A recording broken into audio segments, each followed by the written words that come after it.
Good morning, everyone. Hope so that you all are fine at your house. So, we have already completed one chapter of our history, chapter number 3, and now we are going to start with our one chapter with the geography, which is chapter number 14, rotation and revolution. Rotation और revolution के topic से आप already identified हो, आपको पता है कि ये टॉपिक क्या है, रोटेशन और रिवॉल्यूशन में क्या होता है, उसी के बारे में हम आज थोड़ा एक्सपांड करके डिस्कस करने वाले हैं. So we are going to discuss about this topics only. The chapter is only on rotation and revolution. So before starting this chapter we are going to discuss about the glossary. The first one is an elliptical orbit. What does elliptical orbit means?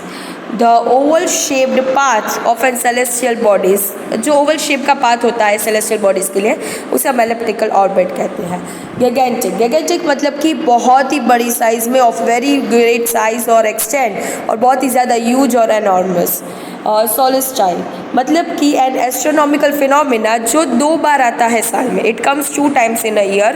जब when the sun is being seen from north or the south pole, it appears to be reached at the highest position.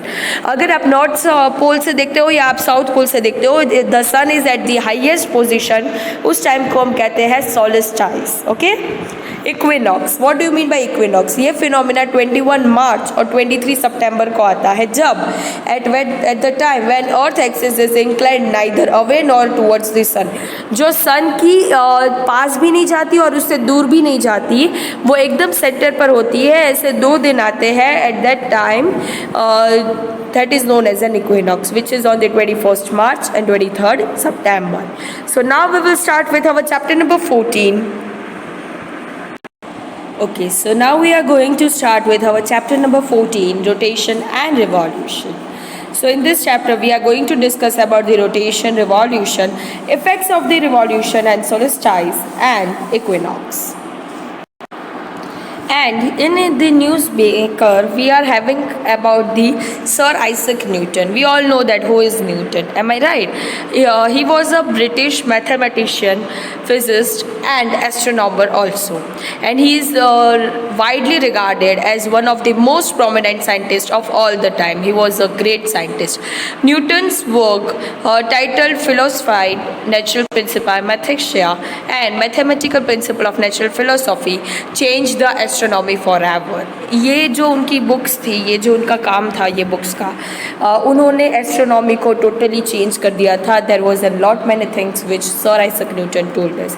His laws of the theory and gravitational was published in his book or in his work. And in this chapter we are going to discuss about the movements of the earth, rotation and revolution. Rotation मतलब कितने time का होता है? rotation is of 24 hours and revolution is of 365 days and 6 hours. rotation की मदद से rotation क्या cause करता है? it causes day and night. वो day and night को cause करता है, whereas revolution causes an unequal length of the day and night and changes of the season. Solstice means sun standing still occurs on the 21 June and 22nd December. Okay. And equinox जो है, जो कि revolution से, मतलब ये जो है revolution से ही दोनों होते हैं. इक्विनॉक्स जिसका मतलब होता है कि जिस दिन इक्वल नाइट होती है, राइट? जिस दिन इक्वल नाइट होता है और जिस दिन सन स्टैंडिंग स्टिल होता है. इक्वल नाइट्स कब होती है? On 21 March and 23rd September. So moving further,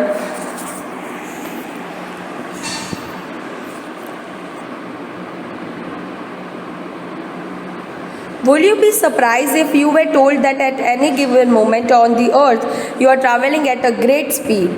मतलब आप कभी भी कोई भी टाइम पर देख लो, the earth has been traveling at a great speed.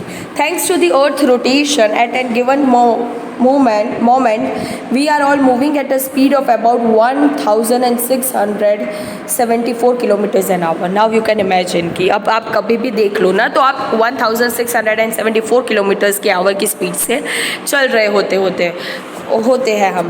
The earth moves in 2 different ways. 2 ways में मूव करता है. The first type of the movement is its rotation around the imaginary axis and second movement is revolution around the sun on its orbit. पहली जो movement है वो कौन सी है? Imaginary axis पर जब मूवमेंट करता है, that is known as the rotation. And second movement is the revolution, जो कि वो सन के अराउंड अपनी खुद के ऑर्बिट में मूव करता है. Now what is rotation? The earth spins or rotates from west to east in the counterclockwise direction on its axis, which is an imaginary straight line that runs through the center of the earth. The axis of the earth is inclined.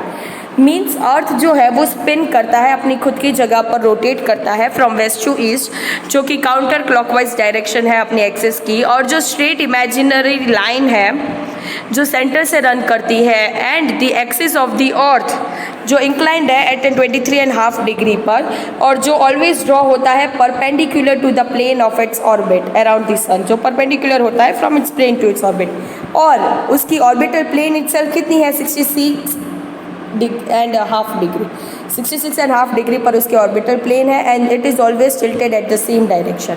अभी ये चीज़ मैं आपको कैसे समझा रही हूँ, आप यहाँ पर देखना, देखो ये है अर्थ, ठीक है, अर्थ की ये बीच वाली जो है ना, ये एकदम स्ट्रेट वाली लाइन यहाँ पर इतनी हाफ डॉटेड की, वो क्या होगी, वो की वर्टिकल लाइन होगी ऑर्बिटल प्लेन की, राइट।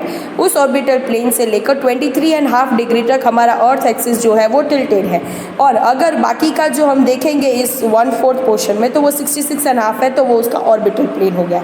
ये ट्रॉपिक ऑफ कैप्रिकॉर्न है, या आप इक्वेटर कह सकते हो, ऊपर आएगा tropic of cancer, and this is the axial tilt, ये टिल्ट होता है, ओके। तो आप समझ गए, अर्थ है, अर्थ की ये एकदम बीच की वर्टिकल लाइन है, वहाँ से अर्थ की एक्सिस को टिल्ट किया है 23.5 डिग्री पर, और 1/4 में जो ये होता है ना ऑर्बिटल प्लेन, कि 23.5 से हाफ क्या होगा 66.5, 90 में तो यही होगा ना 90 फॉर्म करने के लिए, सो दिस इज 66.5 डिग्री। तो ये जो है ना this one, that is the orbital plane, okay. So effects of the rotation, rotation के इफेक्ट क्या है, एक single rotation, a single rotation of the earth on its axis in relation to the sun takes 24 hours और 1 day, वो एक दिन लगाता है, it takes 24 hours. This rotation of the earth along with the tilt of the axis has a major effect on the distribution of sunlight that receives, with this causes day and night। अभी जो ये rotation होता है ना अर्थ का, उसमें जो ये एक्सिस का टिल्ट होना है, द टिल्टेड एक्सिस, वो बहुत ही बड़ा रोल प्ले करता है कि कितनी सनलाइट किधर अर्थ पर गिरती है, उस हिसाब से उसका डे एंड नाइट होता है। आप फिगर 14.1 एंड 14.2 को देखकर समझ सकते हो कि अर्थ की रोटेशन जो कि वेस्ट से ईस्ट तक की है, उसमें सन जो है वो ईस्ट से राइज होता है और वेस्ट में सेट होता है। सनराइज जो होती है जिस पार्ट पर, the part of the earth receiving the light from the sun is having day, जिस साइड पर सन की रेज गिरती है उस साइड पर क्या होता है, on that side there is day. And sunset जो होता है कि जिस पार्ट पर सन की लाइट टर्न आउट नहीं होती है पहले और वहाँ पर शेडो रहता है, वहाँ पर नाइट होती है। मतलब जिस साइड पर सन की लाइट सबसे पहले गिरती है उस साइड पर डे होता है, जिस साइड पर नहीं गिरती है उस साइड पर नाइट होती है। The circular line that separates the night and day is known as an circle of an illumination. क्या कहते हैं उसे, सर्कल ऑफ एन इल्यूमिनेशन। ये सर्कल ऑफ इल्यूमिनेशन का क्या मतलब होता है कि वो जो होता है ना वो डे एंड नाइट को अलग करता है। आप देख रहे हो ये हमारा अर्थ है, ये एकदम वर्टिकल लाइन है, ये उसकी अर्थ एक्सिस है, ओके। एंड अभी ये सन है, तो सन से जो रेस फॉलो पड़ती है तो वो जितने एरिया पर होगी उतने एरिया पर डे होगा, और जिस एरिया पर वो फॉल नहीं हो रही है वहाँ पर नाइट होगी। तो ये जो है ना this is the circle of illumination, कि ये जो ये लाइन है ना ये चेंज करती है, मतलब ये डिफरेंशिएट करती है डे एंड नाइट के बीच में। मतलब जिस साइड पर लाइट गिरती है दैट इज डे, और जिस साइड पर लाइट नहीं गिरती है that is night, okay. Next one is revolution. Revolution क्या है, okay. While rotating on its axis the earth also travels around the sun and on its orbit at an speed of about, oh my god, इतनी speed पर 1,07,278.87 kilometre per hour. इस speed पर सन जो है वो जो अर्थ जो है वो रोटेट करता है, वो रिवॉल्व करता है on its orbit around the sun. अपनी ऑर्बिट में वो मूवमेंट करता है, that is known as a revolution. This movement of the earth on its gigantic मतलब बहुत ही बड़ा elliptical orbit, that is known as a revolution. कि इस इलिप्टिकल ऑर्बिट पर जो ये इतना बड़ा वो रिवॉल्यूशन कर रहे हैं that is known as a revolution, okay. As the earth orbits the sun, sometimes it gets closest to the sun and at the other times it moves farther away from the sun. At a certain point in the year the earth on its orbit is at the farthest distance from the sun, which is known as an aphelion, and perihelion means the earth is the closest to the sun. aphelion मतलब क्या होता है कि सन जो है वो सबसे नज़दीक, अर्थ जो है वो सन से सबसे नज़दीक है और सबसे दूर है. क्या आएगा एफेलियन में? एफेलियन में ये आएगा that the sun is means the earth is at the farthest distance from the sun, but where as perihelion में क्या होगा कि अर्थ जो है वो सबसे क्लोज होगा सन की. Okay, so that is the difference between aphelion and perihelion. Aphelion मतलब कि जब अर्थ जो है वो सन से सबसे ज़्यादा दूर हो, एंड पेरिलियन मीन्स वो सबसे ज़्यादा नज़दीक हो. It takes 365 and 6 hours for the earth to complete one revolution around the sun. These 365 days and 6 hours make 1 year.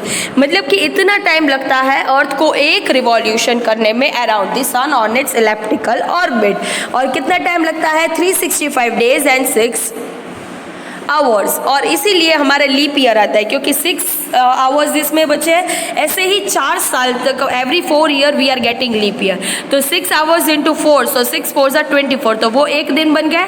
तो लीप ईयर में हमारे 366 डेज होते हैं, which is been at the 29 February. Am I right? So leap year comes every 4 years. Okay, so now we are going to discuss about the effect of the revolution in our next one video. Okay, so we will discuss it in our next video.